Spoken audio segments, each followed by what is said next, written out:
Hello everyone and welcome back to TowerGate. It is TowerGate Day 502. Wednesday. Well, you know what I do on Wednesday? Take out the trash and eat chicken. Every Wednesday, I take out the trash and I eat chicken. July the 25th, 2018. Thank you so much for tuning in. Before I get started, just a quick program note here. For those of you who are fans of Dan Bongino, and I am one of them, on his Tuesday afternoon show, I believe it was episode 769, I think it was, Tuesday's show, he was talking about Joseph Mifsud. Talking about, no one knows where Mifsud is. That Mifsud is the guy who told Papadopoulos that the Russians had dirt on Hillary. Well, I can only assume that Dan, even though I love Dan to death, he's not heard the latest on Mifsud, as I covered here on TowerGate about a month and a half ago, maybe. Okay, so if any of you are fans of the Dan Bongino show, I did actually try to contact him through his website. The link is broken. I went to his Facebook page. He gets about 12,000 comments on everything he posts, and I doubt he has time to read any of it. I sent him an instant message. He probably gets thousands of those too. So, I gave it my best shot. But any of you who want to contact Dan Bongino, if you have some other way of contacting him or want to put more effort into it than I did, and tell him what's going on, be my guest. Here's what's going on, just so you know what to tell Dan Bongino. We do know where Joseph Mifsud is. We know that because about a month and a half ago, there was a story. It was covered on a couple different sites, and you can find it. It's pretty easy if you Google it up. A French journalist and one of Mr. Mifsud's best friends and former business partner are writing a book about Mr. Mifsud. And they went and talked to him. And Mr. Mifsud said that he has been in hiding in Italy since shortly after his name became public. He was advised to do so by an Italian government official. Mr. Mifsud says that he did not tell Papadopoulos that the Russians had dirt on Hillary. He says he did not tell Papadopoulos the Russians had dirt on Hillary. And he also says that he was used or set up. Now, his best friend and this French journalist are working on a book, which they are, I assume, going to try to get published, in which they're going to talk about Mr. Mifsud's role in the dossier, at which point he is going to deny being the source in the dossier. He's going to deny that he told Papadopoulos about the Russians having dirt on Hillary, and he's going to say that he was used or set up. That's what's going to be in the book. That's already out there. So he is currently in Italy, in a little villa somewhere out in the countryside. And that's where he is. And that's what he's saying. And this was just about 6 or maybe 8 weeks ago tops. Covered it on TowerGate. If you Google it, Joseph Mifsud, Italy, not a source, something like that, you'll be able to pull it up and find it. It's not hard. There's quite a few different articles covered it. It was repeated on various blog sites. So it's not hard to find. It's out there. Bongino obviously hasn't gotten that information. But now you have that information, and I've tried to contact him to make him aware of that. Maybe he'll get the message, maybe he won't. If you want to try, be my guest. There you go. Now, let's get to the TowerGate news of the day. Okay, so we have the heavily redacted version of the FISA application released. Not just the first one, but covers all three. The first one and the 3 renewals.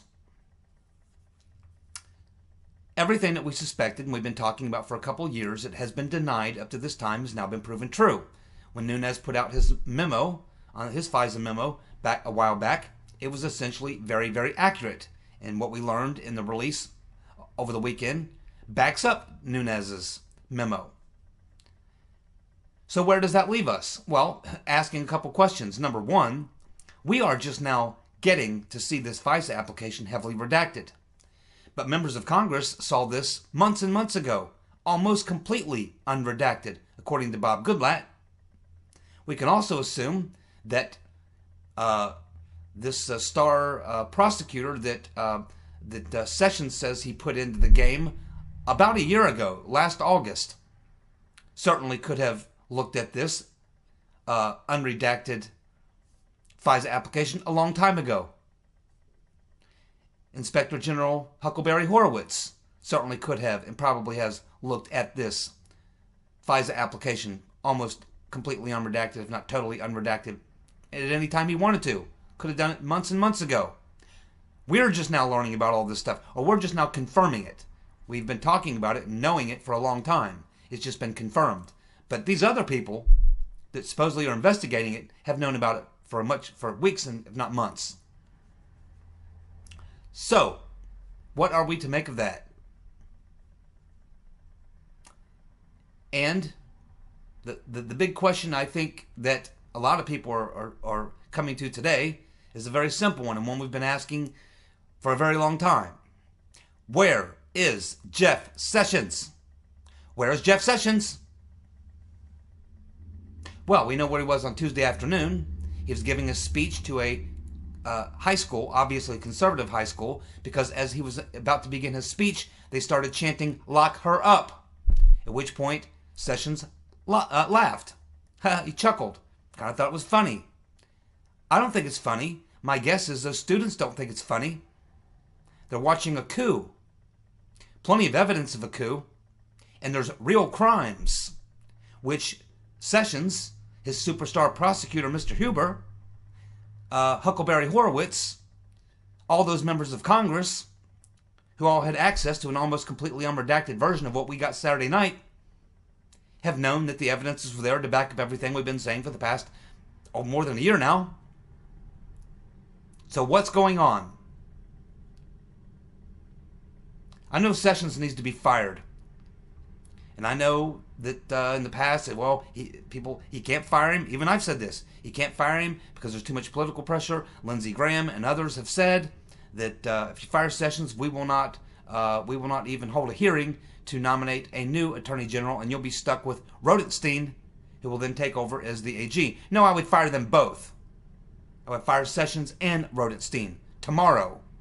Trump has enough support that any senator, especially Republican senator, in the Senate, who said, nope, we're not going to confirm Trump's new Attorney General or Assistant Attorney General pick. We're not going to do it. Go ahead and try that.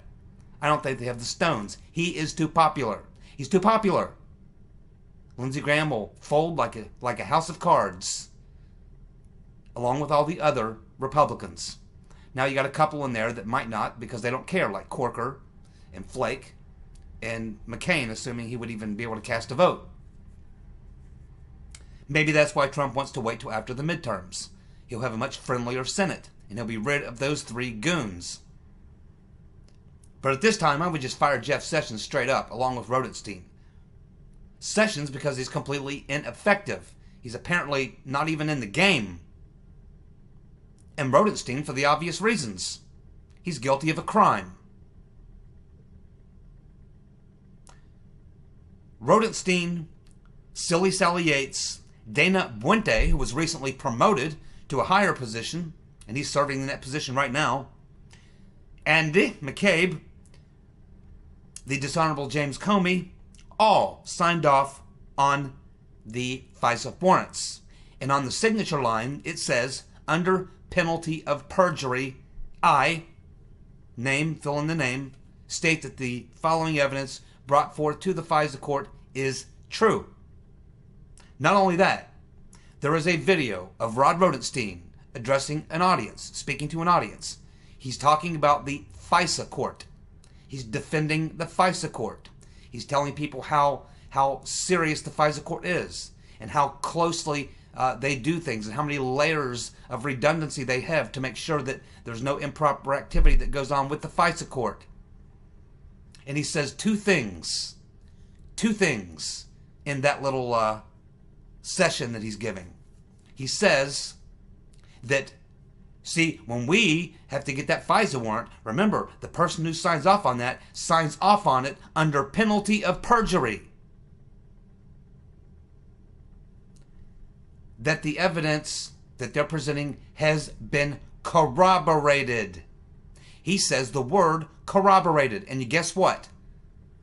It's in the actual FISA law. That exact word, it must be corroborated is in the FISA law. Was the dossier corroborated? No, it wasn't. Not even by Christopher Steele. Not even their source corroborated it. And he told him that. He said it was unverified raw intelligence. Uncorroborated. Then they went and got a FISA warrant. And then 3 renewals based on that. Uncorroborated. Unverified. Raw intelligence. And they knew it. Rodentstein knew it when he signed off on it. As did Buente, Yates, McCabe, Comey, the whole bunch of them.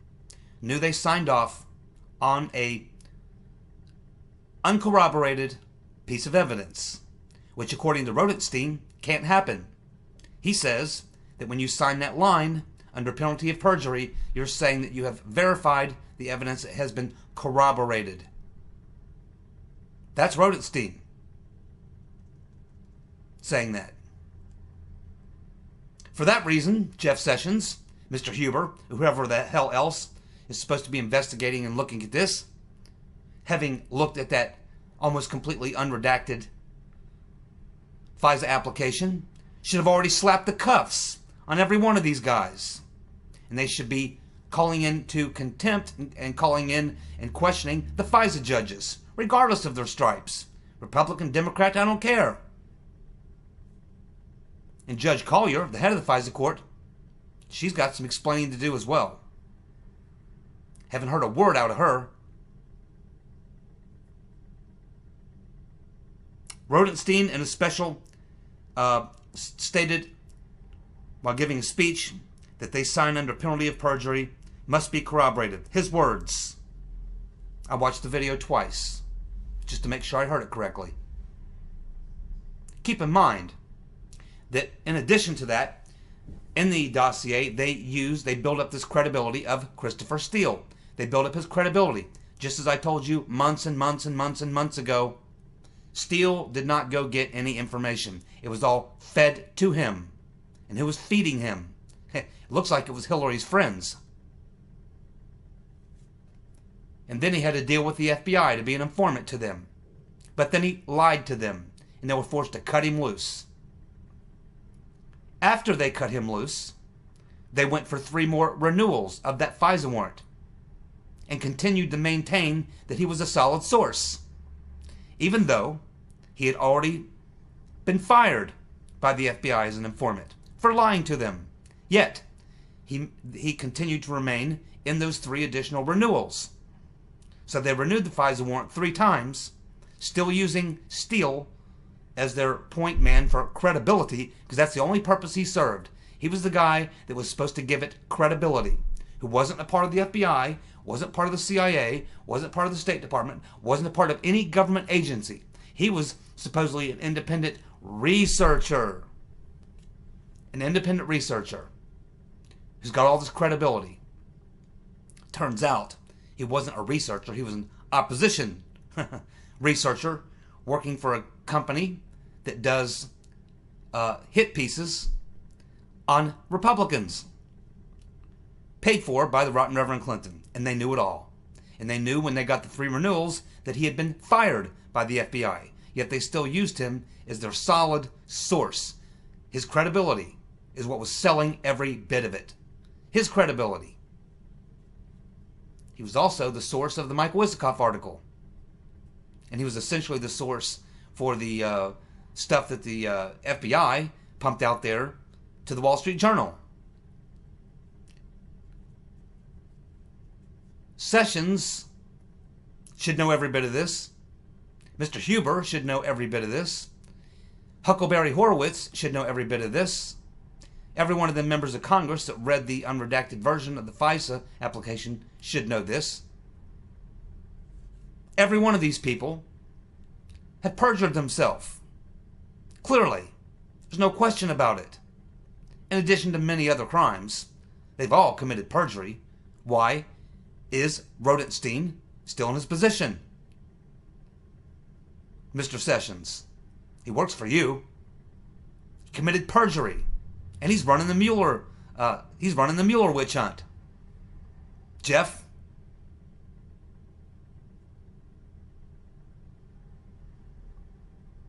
Are these people totally incompetent or totally corrupt? Are these people totally incompetent or totally corrupt? Good luck figuring that one out. I'm getting kind of pissed off again. Unbelievable. Carter Page told Tucker Carlson that he was getting called in July and August of 2016 by reporters who were telling him, hey, or asking him, hey, did you meet with those two guys, Dvorkin and Sechin? Because we're hearing that you met with these two Russian guys, Dvorkin and Sechin. And he was getting calls from all kinds of journalists. And Carter Page was going, who? The two Russians? I've never heard of the one guy. I have heard of the other one guy. I've never met him. I don't know him. And no, I didn't meet with him. But the other guy, I don't even know who you're talking about. Never even heard of him. That's what he was telling every one of these journalists who were calling him back in July and August of 2016, long before the dossier story even came out. So clearly, he was curious. Why are you calling me, and why is all these journalists calling me and asking me about this? Because this is all being leaked to them by Christopher Steele and Confusion GPS and probably David Kramer and everyone else under the sun, leaking this to all the media outlets, which were at that time the memos, which would later become the entire Steele dossier. So Carter Page says, hey, where are you hearing this? Where are you hearing that I met with these two Russian guys, one of which I don't know, the other I do know, but I've never ever met with? And they told him they were hearing it from the Clinton campaign. The Clinton campaign.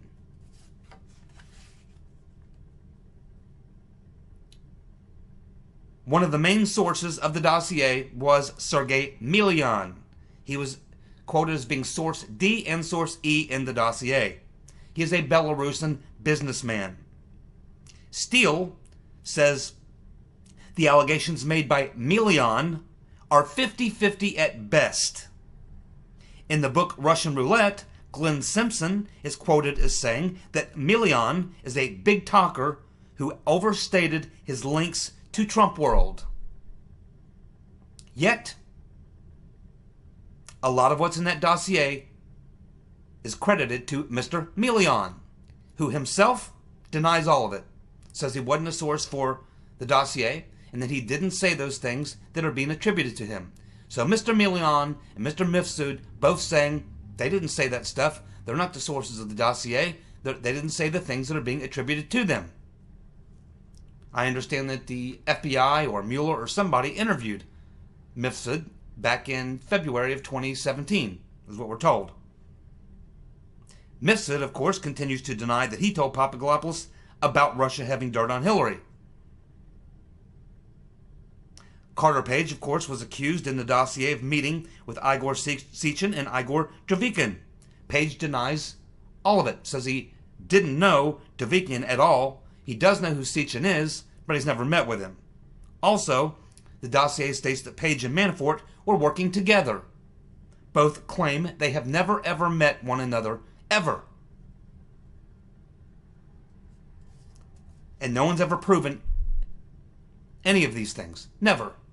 It's all in the dossier, and it's the main body of the dossier. That's it. That's the main body of the dossier right there. Minus the PP-Gate story, which is Mr. Milian, which, of course, we now know first actually popped up long before the dossier from this Luke Harding, the journalist for The Guardian, who says that he heard about the PP-Gate story and emails from people in the Clinton campaign before it ever became public as a result of the dossier. There we go, folks. I mean, I'm just giving you the facts. These are the true facts as we know them. So can any of you tell me why Sessions has not been fired along with Rodentstein? Or why hasn't Sessions, at the very least, based on what we have here, pulled Rodentstein off the Mueller investigation and demoted him? Sent him to Human Resources. He broke the law. He signed under penalty of perjury that the information used to get the FISA warrant was corroborated, and it wasn't, and he knew it wasn't, and he knew who paid for it. He knew the whole thing. Lying to the FISA court, that's fraud. Abuse of power, corruption. There's multiple felonies here. Where is Jeff Sessions? What's he doing? Why is Rodentstein still running the Mueller hunt, witch hunt? Why are these people still in their jobs? Why have none of these people been arrested? I know. Oh, I know. Mr. Huber is he's got 50,000 sealed indictments, and one of these days he's going to unveil them. A lot of people are hooked on a drug called hopium. Hopium. It's very contagious. Very, very contagious. A lot of people on the hopium. They believe Mr. Huber's got thousands of sealed indictments. Him and Sessions are actually running the game very quietly, and one day they're just going to drop a whole bunch of indictments, and all these people are going to go to jail. Sorry, it doesn't work that way. It doesn't work that way. You cannot observe known crimes and say, well, yeah, these guys are all guilty of all these crimes, but, you know, we've got these sealed indictments, and at some point we're going to unseal all these indictments, and then all these people are going to be brought to justice. No, you can't let people who are currently holding high-level positions in government who are guilty of crimes continue to go to work every day and commit more crime, especially when they're actively involved in committing an even larger crime. You see what I mean? So, I hope you're not on the hopium, but if you are on the hopium, get into a 12-step program.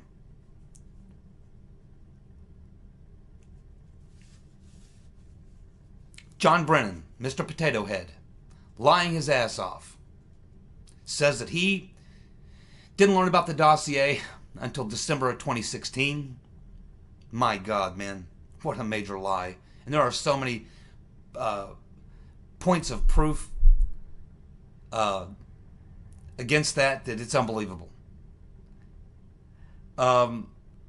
We know that John Brennan, Mr. Potato Head, briefed Harry Reid on items from the dossier back in late August, which caused Harry Reid to trigger off the first letter to James Comey, saying, hey, I just got information that there's Trump people colluding with the Russians, and that needs to be investigated, Mr. Comey.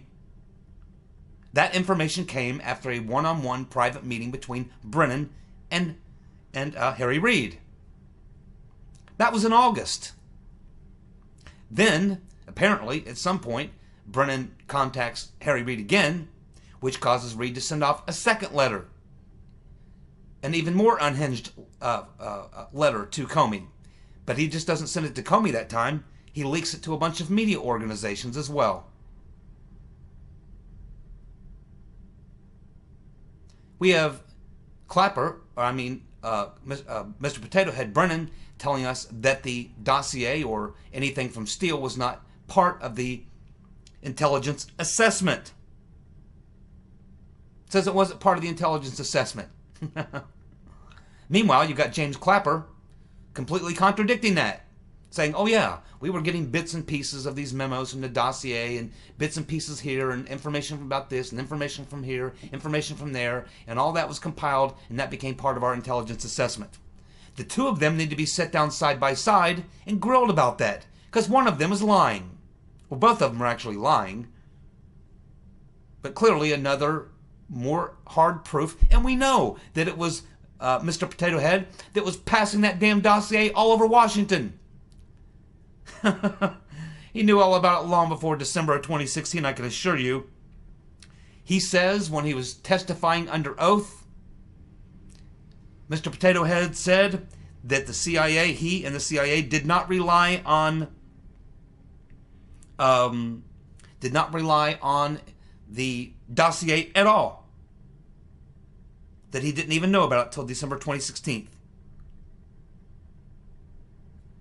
He says, when he was asked by Trey Gowdy if the CIA, if he's aware the dossier being used on any court filings, petitions, legal briefs, or anything else. And Brennan said he had no awareness of that.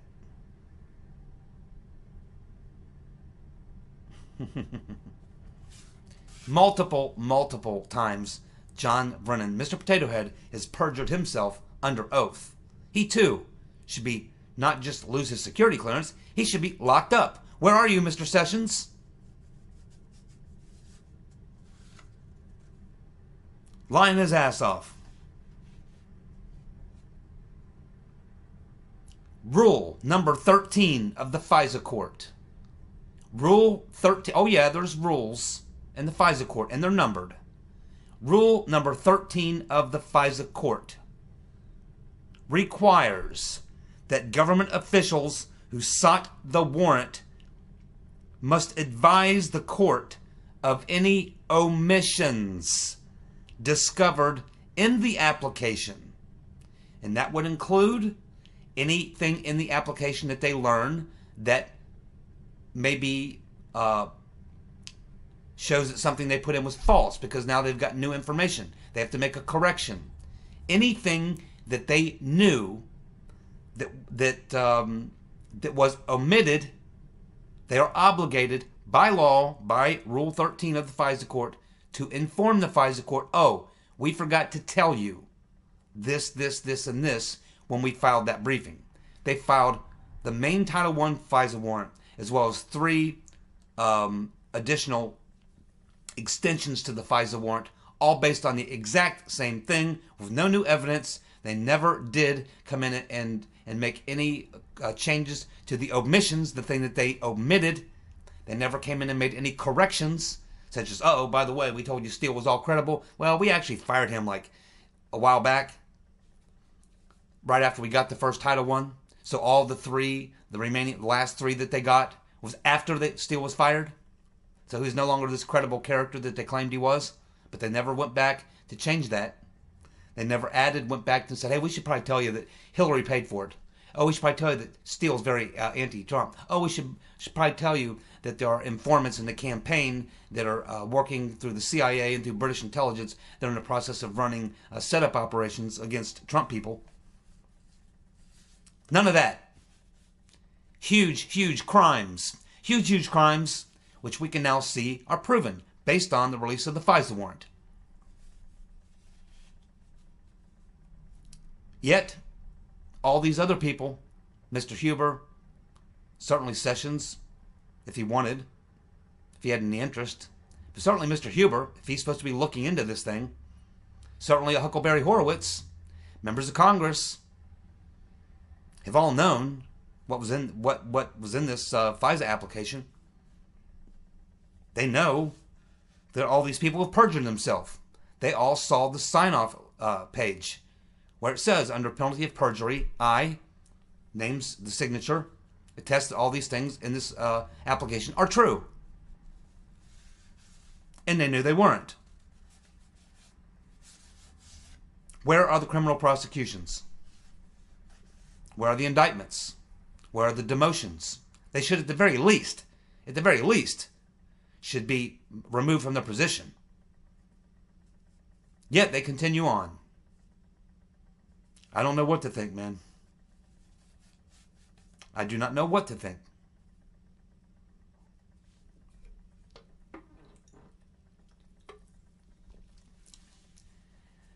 Okay, we got 5 minutes left. We got a couple other pieces of news here. One I think that is insanity, but I'll tell you about it anyway. It might be important to you women in the audience.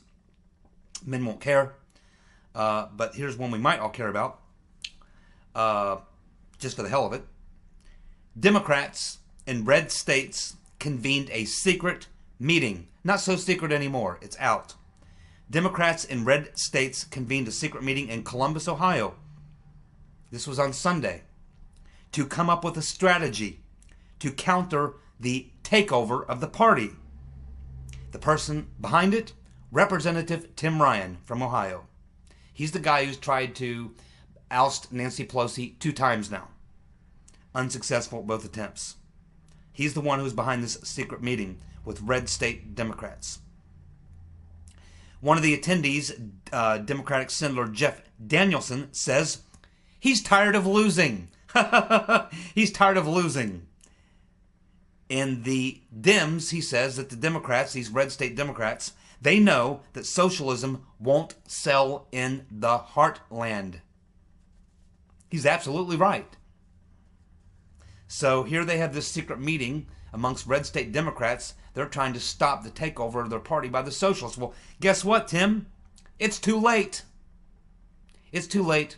Ocasio-Cortez and Bernie, they're on a We Love Commies tour right now.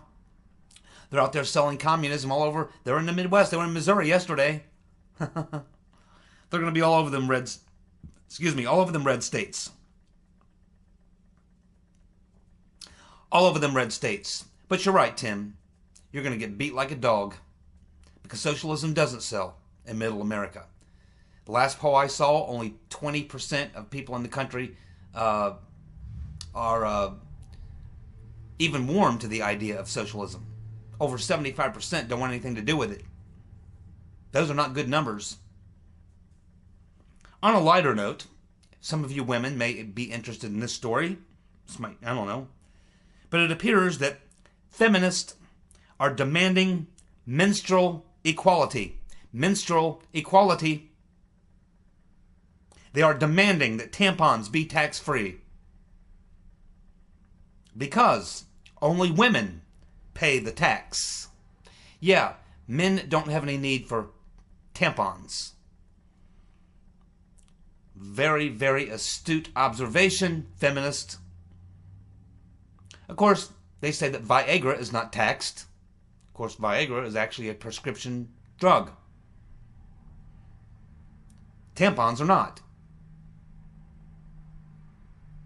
You know, condoms are taxed. Can we get tax-free condoms? I don't know. I don't use any of them.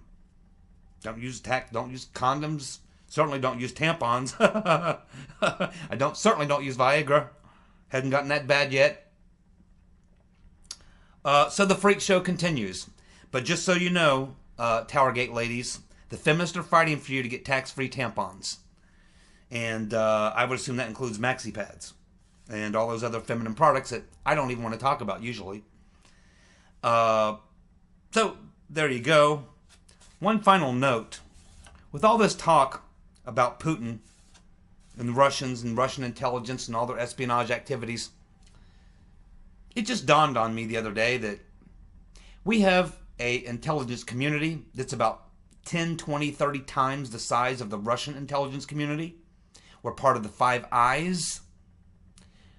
The Western nations, the NATO countries, all have big intelligence services. The Germans, the French, the whole 9 yards. Huge intelligence services. Probably put it all together, it's 100 times what the Russians have.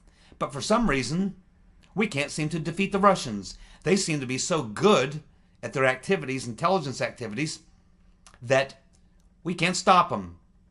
They can overturn elections, they can involve themselves in elections, and Mr. Potato Head, the unwitting idiot Mr. Clapper, Mr. Comey, Peter's been stroking us, all those folks over there in British intelligence who think they're so smart, all these other massive intelligence community organizations, which would be 100 times the size of the Russian intelligence, can't seem to do anything with Putin and the Russians. So it's my suggestion that since Putin is so damn good, maybe what we should do is offer him U.S. citizenship and make him DNI. Make Putin Director of National Intelligence. He's obviously pretty damn good at it. He's obviously way better than we are because he's able, on probably 1% of the budget that our intelligence community has, he's able to run circles around us. He's kicking our ass, according to John Brennan, according to the Democrats, according to the left-wing media. Putin's obviously awfully damn good. And our people, Brennan and Comey and all the rest, were obviously putzes. Completely ineffective. Getting their ass handed to him by Vladimir. So Vladimir looks like he's got his shit together. Looks like he's got a pretty good intelligence agency. They apparently know how to do their work. Doing their job. And apparently, spider on the lens. Apparently we can't do a damn thing with him. Is it time to make Putin the DNI? Thank you so much for tuning in. I'll be back tomorrow. Bye.